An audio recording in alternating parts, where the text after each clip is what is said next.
Welcome to another Infographic Instant with Brian Michael. In this episode, we'll be asking, why will China's solar companies eventually move offshore? This infographic comes from a paper where we look at how Hong Kong's financial institutions can help profit from the development of the mainland's solar panel industry, and more generally, it's a solar power industry that looks not only at the production of solar panels, but also the production of solar electricity, and of course its consumption. Now, the underlying dynamic of this industry's development is that most of the productive capacity is located in Shanghai right now, and that is because China has certain cost advantages.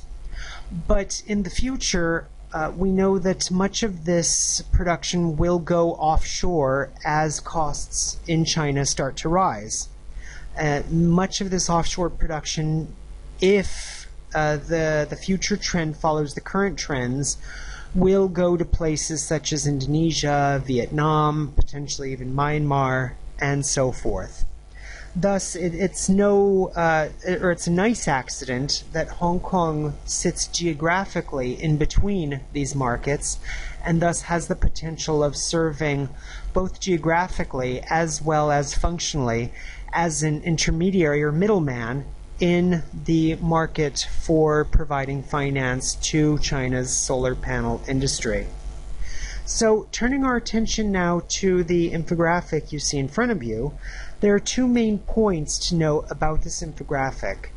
The infographic looks at the proportion of China's cost advantage in terms of producing solar panels and in terms of producing watts of electricity. And these data are reported by Goodrich et al., and you can see more information about the infographic and the underlying study in our paper. But turning our attention to what we need to know for this argument, we see that the greatest proportion of China's cost advantage in the photovoltaic space comes from equipment discounts, which make up roughly 30% of China's cost advantage, to a lesser extent scale, cost of labor, material discounts, provincial subsidies, and tax holidays. Now, notice that many of these factors will eventually disappear as China's economy grows. Equipment discounts, cost of labor, and material discounts will be squeezed as China starts to look more like Europe and the US, naturally because prices are starting to rise both for capital, labor, other inputs. Therefore, China's solar panel industry will lose this cost advantage. Of course, we cannot expect provincial subsidies and tax holidays to go on forever, particularly given the increasingly precarious condition of China's public finances at both the quote-unquote federal, the national level, and at the provincial level. So that's the first point to note, is that the mainland's cost advantage will eventually disappear, meaning that if China wants to continue to exercise its global leadership in the production and sales of solar panels, it's going to have to move this production offshore.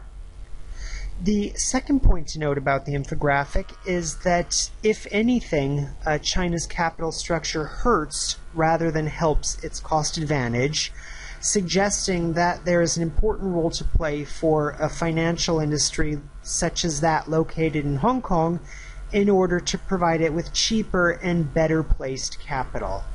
So, looking at the infographic, we see that the cost of equity actually serves as a drag or a cost disadvantage for Chinese solar panel production. And the cost of its debt doesn't really contribute either way toward the Chinese cost advantage. Thus, if there were financial intermediaries that could provide very low-cost debt and certainly much cheaper equity finance, that in turn would help solidify China's worldwide advantage in the photovoltaic space. And naturally, we would expect the actual production in that industry to occur somewhere in the greater Asian region rather than on the mainland itself.